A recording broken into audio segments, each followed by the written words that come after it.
Hello students, welcome to Educube class. So previous वाले video में हमने इसका हाफ पोर्शन मतलब 1/3 पोर्शन कंप्लीट कर लिया था और इस वाले में हम उसको कंप्लीट कर लेंगे। तो जिन बच्चों ने पहला वीडियो नहीं देखा है, पहले आप वो वीडियो देखकर आ जाइए। उसके बाद फिर जब हम इसे आगे कंटिन्यू करेंगे तो फिर आप चीज़ों को फॉलो अप कर पाओगे। ओके, सो हमारा ये 10th का है। ओके, लेक्चर 1 का सेकेंड पार्ट है पॉलिनोमियल्स का।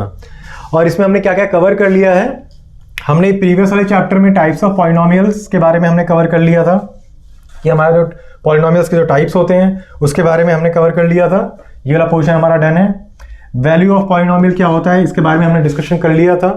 And than zero of the polynomial इसके बारे में कर लिया था। अब ये जो रिमेनिंग 3 है वो हम इस वाली वीडियो में कंटिन्यू करेंगे।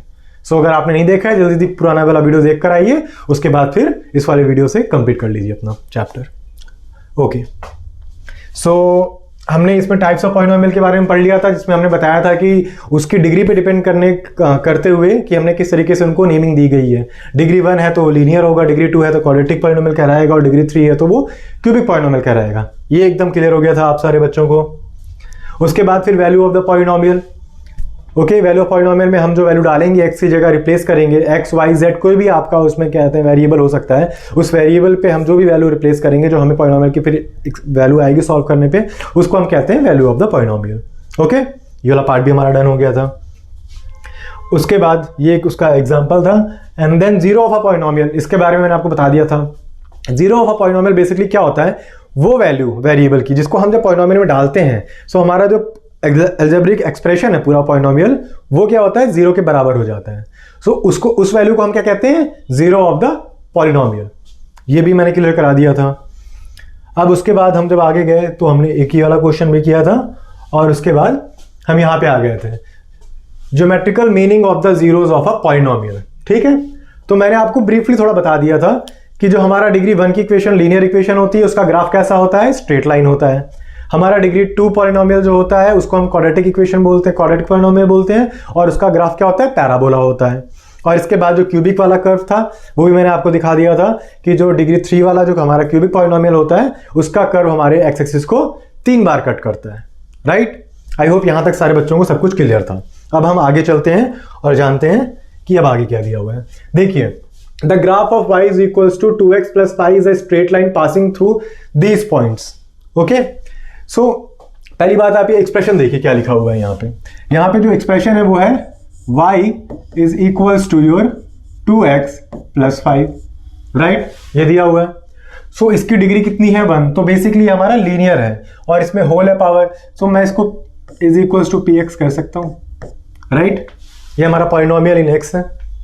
अब अगर मेरे को इसको इस वाली पॉलिनोमियल का जीरो फाइंड आउट करना हो तो वो मैं कैसे करूंगा, उसके लिए बस सिंपल कुछ नहीं करना है, आपको px को 0 के बराबर इक्वेट कर देना है। जैसे ही मैं इसको करूंगा 2x plus 5 is equals to 0, यहां से आपको जो x की वैल्यू मिलेगी वो मिलेगी -5/2। राइट, यही वैल्यू मिलेगी। इस वाली वैल्यू को हम क्या बोलेंगे, इस वाली वैल्यू को हम क्या बोलेंगे बच्चों, इसको हम बोलेंगे जीरो ऑफ द पॉलिनोमियल। इसको बोलेंगे जीरो ऑफ पॉलिनोमियल। ठीक है, ये तो है जो हमने उसको अलजेब्रिकली सॉल्व किया। बट अगर हम उसको ग्राफिकली सॉल्व करते हैं तो हमें ये जीरो ऑफ पॉलिनोमियल, ये जो पॉइंट है, ये पॉइंट कैसे मिलेगा एक बार वो भी देख लेते हैं। तो पहले मैं इसको इरेज आउट कर देता हूं। नाउ सी, अब इसमें एक चीज आपको पता ही है, ये आपका एक्स वाई कोऑर्डिनेट है। ठीक है, ये आपका एक्स एंड वाई कोऑर्डिनेट है। This is your y and this is your x. Okay, अब ये इक्वेशन दी गई है, इसके यहां पे 2 पॉइंट्स दिए गए हैं। एक पॉइंट है 1,7, 1,7 यहां पे एक स्टेप और 7 यहां पे। राइट, सो ये वाला पॉइंट यहां कहीं होगा। एस्टिमेटेड पॉइंट बना रहा हूं मैं यहाँ पे, रफ डायग्राम है ये। ठीक है, सो ये हमारा हो गया 1,7। दूसरा पॉइंट क्या है, -1,3। -1 कहां होगा, यहां पे होगा, और -1,3, 3 इज पॉजिटिव तो ऊपर वाले इस पे। सो ये एस्टिमेटेडली आपका यहां पे आ गया। ठीक है, सो ये आपका हो गया -1,3। राइट, अब इससे जो लाइन पास होगी यहां पे, अब जो लाइन इससे पास होगी इन दोनों पॉइंट से होते हुए,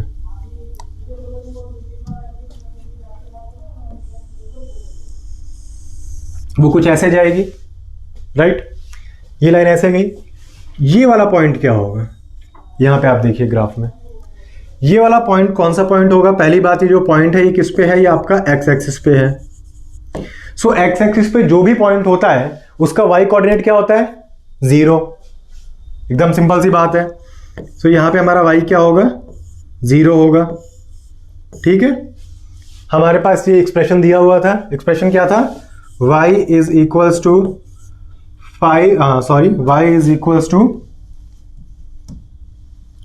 2x प्लस 5 था। हमें पता है कि ये वाला पॉइंट अगर हमें फाइंड आउट करना है तो हमें y को 0 के बराबर कर देना है। हम वही चीज करेंगे। 2x plus 5 is equals to 0। x की वैल्यू क्या मिली हमें, -5/2। ओके बच्चों, x की वैल्यू क्या मिली हमें यहाँ पे, x की वैल्यू मिली -5/2। सो देख रहे हैं आपने पॉलिनोमियल को जब zero of the polynomial find out किया तब आपको -5/2 मिला। ओके, और जब आपने ग्राफिकली उसे ड्रॉ किया और ये वाला पॉइंट आपने जब सर्च आउट किया तब आपको -5/2 मिला। सो हम ये कह सकते हैं कि पॉलिनोमियल में जिस चीज को हम कहते हैं कि zero of the polynomial, basically वो पॉइंट होता है आपके एक्स एक्सिस पे जिसको आपका कर्व जो है वो कट करे। वो स्ट्रेट लाइन हो सकता है, वो पैराबोला हो सकता है, वो क्यूबिक कर्व हो सकता है, क्यूबिक पॉलिनोमियल का कर्व हो सकता है। कोई भी कर्व जब आप उसको ग्राफ पेपर पे ड्रॉ करो, एक्स वाई कोऑर्डिनेट पे आप ड्रॉ करोगे और वो जिस पॉइंट पे एक्स एक्सिस पे जिस पॉइंट पे भी कट करेगा वो पॉइंट क्या होगा उसका, by default zero of that polynomial. उसी को हम क्या बोलेंगे, जीरो ऑफ पॉलिनोमियल। सो यहां से आप समझ गए होंगे कि जीरो ऑफ पॉलिनोमियल ये पॉइंट है जो आपका एक्स एक्सिस पे लाई करता है। ओके, और आपका ग्राफ यहां से होके निकले, यहां पे कैंसिल कर रहा है, राइट। आप यहां पे देख सकते हो ये ग्राफ जो मैंने यहां पे सॉल्व करके डाला हुआ है, ये -5/2, 0। ऑब्वियस सी बात है, जब आपका पॉइंट एक्स एक्सिस पे है तो वाई कोऑर्डिनेट क्या होगा, 0 होगा। आपकी इक्वेशन इस फॉर्म में दी गई थी, y को 0 पुट कर दीजिए, आपको x की वाली वैल्यू मिल जाएगी जहां से आपका वो कर्व होते हुए x एक्सिस से पास होगा। आप उसी पॉइंट को क्या कहते हो, zero of the polynomial algebraic form में। और जब आप ग्राफिकली सॉल्व करते हो तो आप इस पॉइंट को सर्च आउट करते हो। ओके, यही चीज मैंने आगे थोड़ा एक्सप्लेन करी है। We also know that the zero of the this is -5/2, ये हमें पता है, मैंने आपको पहले सॉल्व करके दिखाया था। और उसके बाद जब हमने इसको भी सॉल्व किया तो ये इंटरसेक्ट करता है एक्स एक्सिस को। देखिए यहां पे the zero of the polynomial this is x coordinate of the point where the graph of this intersect the x axis. जहां पे वो एक्स एक्सिस को इंटरसेक्ट करे वही पॉइंट हमें लेना होता है। एक्स एक्सिस का पॉइंट लेना होता है जिसको आपका ग्राफ कट कर रहा है। एकदम क्रिस्टल क्लियर बात है ये। और वो पॉइंट अगर एक्स एक्सिस पे लाई कर रहा है तो उसका जो वाई कोऑर्डिनेट होगा वो क्या होगा, 0। सो इक्वेशन में जहां पर भी आपका y हो उसको 0 कर दो, बाकी आप क्या कहते हैं सारे नंबर्स को एक साइड कर दो, वेरिएबल जो आपका दूसरा वेरिएबल है उससे आप इक्वेट कर दो, आपको पॉइंट मिल जाएगा x एंड y में अगर आपकी इक्वेशन है तो। बहुत सिंपल सा है, conceptually it is very simple thing. अब आप समझ पा रहे हैं कि आपने जो चीज ग्राफिकल जो आपने इससे पहले अलजेब्रिक फॉर्मेट में पढ़ी थी वो ग्राफिकली कैसे दिखती है। एक चीज और मैं यहां बता देता हूं आपको। इन जनरल जो आपका लीनियर पॉलिनोमियल होता है उसकी इक्वेशन ऐसे लिखी जाती है, y is equals to ax plus b। सही है कि नहीं। सो कभी भी अगर आपको इसका जीरो फाइंड आउट करना हो, ठीक है ना, आपको इसका जीरो फाइंड आउट करना हो, सो आप क्या करोगे, इसको जीरो के बराबर कर दोगे, आपका x हमेशा क्या होगा, -b/a। ये एक स्टैंडर्ड रिजल्ट है क्योंकि इक्वेशन हमेशा इसी फॉर्मेट में होगी। इक्वेशन इसी फॉर्मेट में होगी तो आपको जीरो ऑफ पॉलिनोमियल इससे निकल आएगा। आपको जो आपके साथ x का है उसको डिनोमिनेटर में आप डाल देंगे, जो आपके साथ वेरिएबल है उसको लेफ्ट हैंड साइड पे डालोगे, साइन चेंज हो जाएगा, वो -b/a हो जाएगा। वेरी इजी, कोई बहुत बड़ी चीज नहीं करी गई यहाँ पे, बहुत आसान सी चीज है। चलिए अब यहाँ पे हम बात कर लेते हैं डिग्री 2 पॉलिनोमियल की। सो जिसकी डिग्री 2 होती है उस पॉलिनोमियल को हम क्या कहते हैं, डिग्री 2 के पॉलिनोमियल्स को हम क्या कहते हैं, इसको हम कहते हैं क्वाड्रेटिक पॉलिनोमियल। इसको हम क्या कहते हैं, क्वाड्रेटिक पॉलिनोमियल। ठीक है, इसको हम कहते हैं क्वाड्रेटिक पॉलिनोमियल। क्वाड्रेटिक शेप कैसी होती मैंने आपको बताया था, कटोरे जैसी, ऐसा सीधा उल्टा। बस ये जो शेप अगर आपको देखिए इसको आप क्या बोलोगे, इसको आप बोलोगे पैराबोला। इस शेप को क्या बोलोगे आप। कभी भी आप क्वाड्रेटिक पॉलिनोमियल को ट्रेस करोगे तो आपको ऐसी शेप ही मिलेगी। ठीक है, ये एकदम क्लियर होना चाहिए। जैसे आप जब भी लीनियर इक्वेशन को या फिर लीनियर पॉलिनोमियल को जब भी आप सॉल्व करोगे, ग्राफ पे ड्रॉ करोगे, वो हमेशा एक स्ट्रेट लाइन होगी। आप लॉजिकली एक चीज़ बताइए मुझे, कोई भी स्ट्रेट लाइन अगर आप ड्रॉ करते हो ग्राफ पेपर पे, ठीक है, एक्स वाई कोऑर्डिनेट में, तो चांसेस क्या है कि वो एक्स एक्सिस को कितनी बार कट करेगा? एक बार कट करेगा, राइट, एट मैक्स। तो अगर वो पैरेलल हो गया एक्स एक्सिस से तो एक बार भी कट नहीं करेगा, बट अगर वो पास होके निकला तो एक ही बार कट कर पाएगा ना उसको। सो वैसे ही हमारे पास इसकी डिग्री 2 है, ठीक है, और इसकी शेप क्या है आपकी? पैराबोला। चलो अब मैं आपको एक चीज़ बताता हूँ, इसका जो जनरल फॉर्मेट होता है वो कैसा होता है। जो जनरल फॉर्मेट होता है आपका, जैसे मैंने भी बताया था कि लीनियर का क्या होता है, ax plus B is equal Y is equal to ax plus B. So वैसे ही हमारा जो क्वाड्रेटिक का होता है वो होता है ax square plus B X plus C. ये इसका जनरल स्टैंडर्ड फॉर्म है, ये इसका जनरल फॉर्म है। क्वाड्रेटिक पॉलिनोमियल को इस तरीके से आप रिप्रेजेंट करते हो। ठीक है, अब मैं आपको बता दूं, इस एक इक्वेशन से ना आप बहुत सारी चीजें ग्राफ ड्रॉ करने से पहले उसकी पिक्चर अपने दिमाग में आपके आ जाएगी, अगर आप इसको स्टडी कर पाओगे तो। इसमें आप देखिए, x variable, x square variable के साथ में जो आपका कोएफिशिएंट है a, ठीक है ना, ये a क्या है? या तो ये पॉजिटिव हो सकता है या तो ये नेगेटिव होगा, राइट। ये या तो पॉजिटिव होगा या तो ये नेगेटिव होगा। जब ये पॉजिटिव होगा तो आपका ग्राफ कैसा बनेगा? पैराबोला आपका बनेगा अपवर्ड ओपनिंग। और जब ये नेगेटिव होगा तो आपका जो ग्राफ बनेगा वो बनेगा डाउनवर्ड ओपनिंग। वो कैसा बनेगा आपका? डाउनवर्ड ओपनिंग बनेगा। जब आपका ए पॉजिटिव है तो अपवर्ड ओपनिंग, जब आपका ए नेगेटिव है तो डाउनवर्ड ओपनिंग। ठीक है ना, क्लियर? सो इससे तो हमारा ये पता चलेगा कि हमारा जो ग्राफ बनेगा उसका कर्वेचर कैसा आएगा, वो अपवर्ड है या डाउनवर्ड है। वो बस हम ए को देख करके फाइंड आउट कर लेंगे कि ए हमारा पॉजिटिव है या ए हमारा नेगेटिव है। ओके बच्चों, अब आगे देखते हैं इसमें क्या लिखा हुआ है।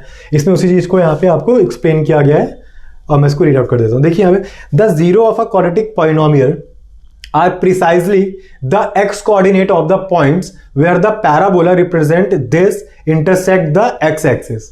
अब ये सेम बात कह रहा है। हमने पहले क्या पढ़ा था, जब हमने इससे पहले लीनियर वाले में पढ़ा तो उसमें देखा कि x कोऑर्डिनेट कौन सा, जहां पे आपका कर्व इंटरसेक्ट करे x एक्सिस को, वो वाला x कोऑर्डिनेट क्या कहलाएगा आपका? वो कहलाएगा आपका जीरो ऑफ द पॉलिनोमियल। सो इस शेप को देख करके आप अंदाजा लगा सकते हो कि अगर ये कट करेगा कभी एक्स एक्सिस को तो एटमोस्ट कितने पॉइंट कट कर सकता है?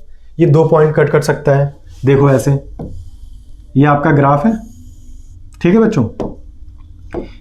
अगर मैं पॉलिनोमियल, अगर मैं पैराबोला ऐसे बनाता हूं या मैं ऐसे बनाता हूं, ठीक है। सो आप अगर ध्यान से यहां पे देख पाओ, 1 2 1 2, ठीक है।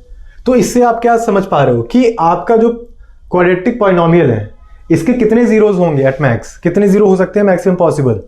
इसके मैक्सिमम जीरोज हो सकते हैं 2।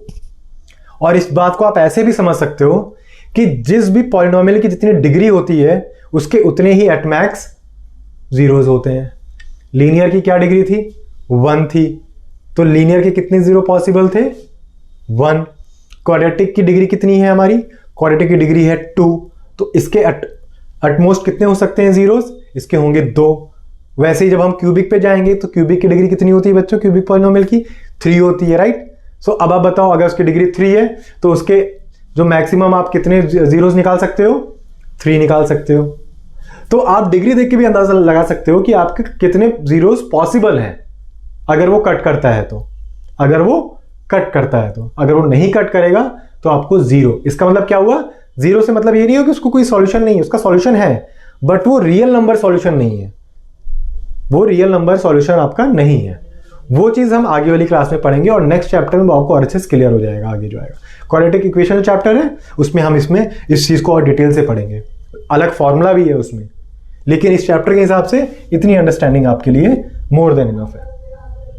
Getting my point? चलिए अब आगे देखते हैं इसमें क्या दिया हुआ है।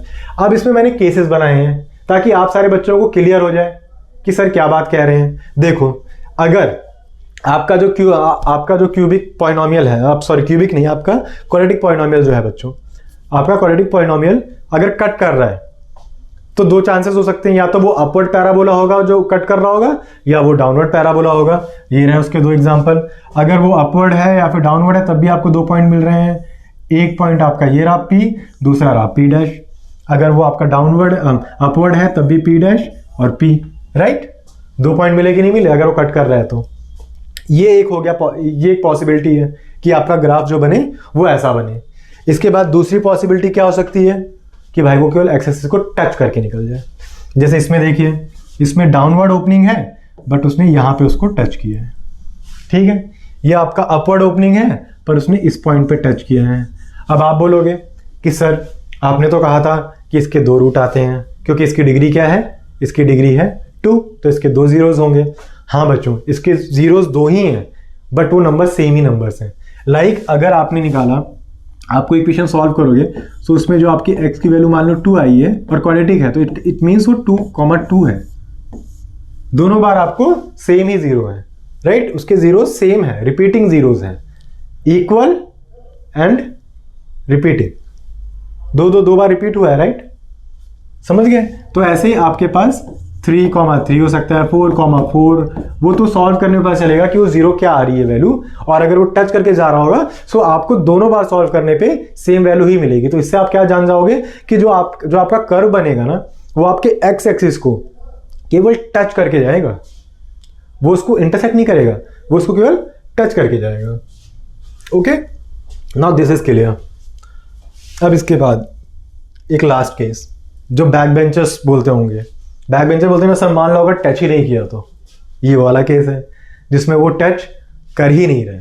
देखिए ये आपका कर्व है, ये यहां से ऐसे लौट के चला गया, ठीक है। ये आपका कर्व यहां से लौट करके ऐसे चला गया, ठीक है। ये वाला कर्व आपका कहते हैं डाउनवर्ड है, ये भी यहां से लौट के चला गया। इसने क्या एक्स एक्सिस को कहीं भी टच किया, इसको कहीं टच किया नहीं, इसमें तो बहुत डिस्टेंस है, कहीं इसको टच ही नहीं किया। यहाँ पे भी आप देखो, ये आपका एक्स एक्सिस है, इसको कहीं उसने टच किया नहीं किया, इसने कहीं भी टच नहीं किया उसे, तो इसमें तो बहुत डिफरेंस है, राइट। सो इसका मतलब क्या हुआ, देखिए एक चीज आप याद रखो, रियल नंबर की डेफिनेशन आप क्या कहते हो कि नंबर लाइन पे आप रियल नंबर्स को हमेशा ड्रॉ कर सकते हो, है ना ये बात। आप हमेशा रियल नंबर्स को नंबर लाइन पे ड्रॉ कर सकते हो। अगर आप अपने एक्स और वाई कोऑर्डिनेट्स को नंबर लाइन मानो तो इस पे जितने भी पॉइंट लाई कर रहे हो वो सारे क्या हैं, वो आपके रियल नंबर होंगे, वो आपके रियल नंबर होंगे। लेकिन अगर इसको टच नहीं कर रहा है तो मतलब ऐसा कोई रियल नंबर नहीं है जो इस कर्व को, जो आपके इस कर्व का जीरो हो। तो ऐसे में कौन सा जीरो होगा, वो आपका नॉन रियल नंबर होगा, उसको हम बोलेंगे इमेजिनरी नंबर, जो अभी आपके सिलेबस में नहीं है। पर इसका जो सॉल्यूशन आता है वो होता है आपका इमेजिनरी नंबर, वो होता है आपका इमेजिनरी नंबर। वो आप आगे पढ़ोगे कि ये इमेजिनरी नंबर क्या होता है, इसको किससे डोनेट करते हैं, इनका उसका ग्राफ भी अलग बनता है, तो वो सब आपका आगे वाली क्लासेस के लिए।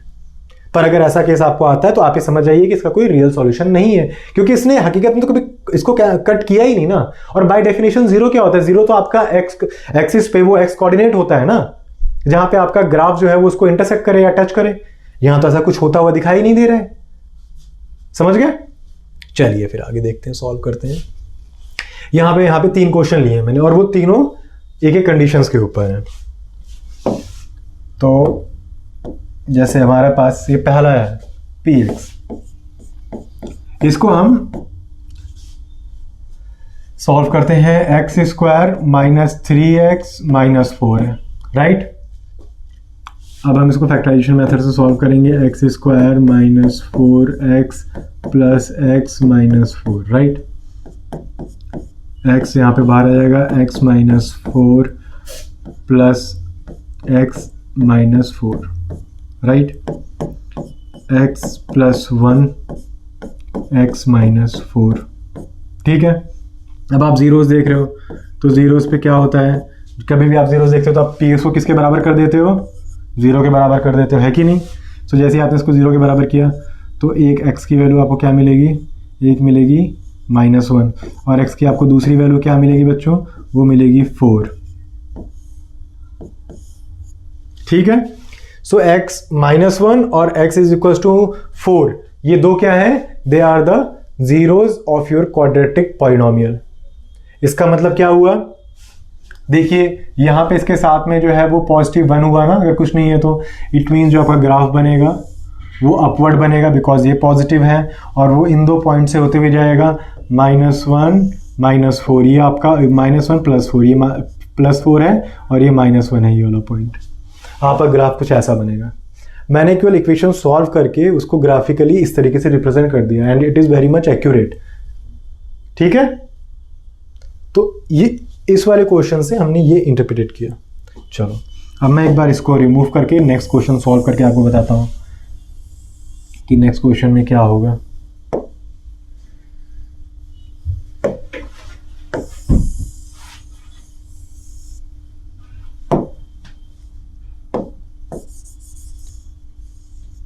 चलिए नेक्स्ट क्वेश्चन हमारे पास क्या है बच्चों?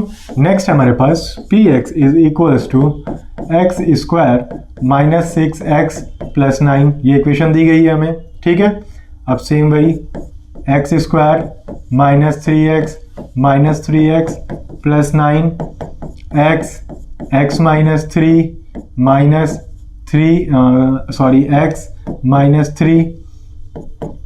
x हमने यहाँ से 3 बाहर निकाल लिया ना, x -3 यहाँ से हमें जो दोनों वैल्यूज मिलेंगी वो क्या मिलेंगी? 3,3। क्या वैल्यूज मिली हमें x की? दोनों वैल्यूज सेम है। इट मीन्स जब हम ग्राफ ड्रॉ करेंगे इसका यहाँ पे क्या कहते हैं, कोएफिशिएंट क्या है? पॉजिटिव है, मतलब अपवर्ड ओपनिंग बनेगा। 3,3 है मतलब जो यहाँ पे पॉइंट होगा 3, हमारा पैराबोला यहाँ से होते हुए जाएगा, ऐसा यहाँ से कहीं से आएगा, ऐसा टच करता हुआ जाएगा। इसका मतलब ग्राफिकल इंटरप्रिटेशन इस तरीके से है। क्लियर? और वहीं पे अगर हम अभी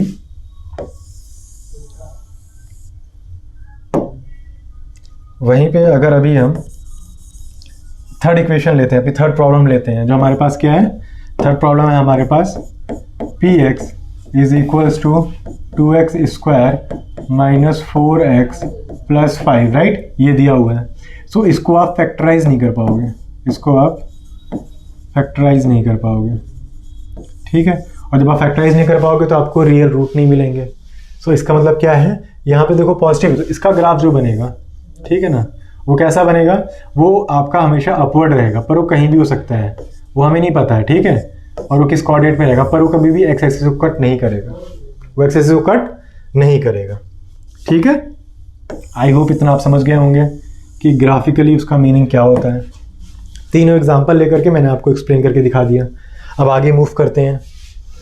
अब आप देखिए, जो इसमें क्वाड्रेटिक के 2 रूट्स होते हैं उनको हम मैथमेटिकली बोलते हैं अल्फा एंड बीटा। क्या बोलते हैं? उनको 2 नाम दिए गए हैं, एक नाम होता है अल्फा और दूसरा नाम होता है बीटा। ये आपके 2 जीरोज होते हैं, इसको जीरोज भी कह सकते हो आप, इसको आप रूट्स भी कह सकते हो। रूट्स मतलब जब आप इसको डालोगे अपने क्वाड्रेटिक पॉलिनोमियल में तो आपका आंसर क्या होगा? 0 हो जाएगा, ठीक है? Alpha and beta. अब जो मैंने आपको स्टैंडर्ड इक्वेशन दिखाई थी अभी थोड़ी देर पहले क्वाड्रेटिक की, वो कैसी थी दिखने में? वो मैंने आपको ये बताया था, y is equals to ax square + bx + c, right? इसमें तो मैंने कहीं रूट की हेल्प नहीं लिया था ना, इसमें तो सारे a b n c की फॉर्मेट में है। बट अगर मैं इसको रूट में लिखना चाहूँ सो मैं सेम इक्वेशन ऐसे लिख सकता हूँ, x square -alpha + beta x + alpha beta, and suppose अगर हमारे पास कोई कांस्टेंट है तो हम उसको यहाँ पे बाहर लिख सकते हैं। समझ गया आप?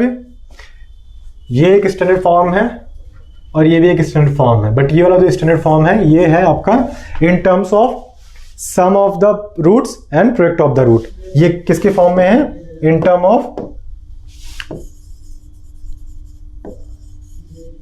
सम of roots and product of root.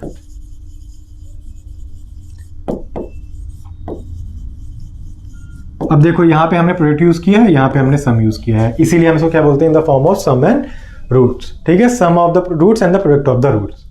Clear बच्चों? ये आपको एकदम क्लियर हो गया होगा कि हम रूट के फॉर्म में ऐसे लिखते हैं। बट ये जो रूट होते हैं ना, अब ये इन दोनों में एक कनेक्शन है, ठीक है?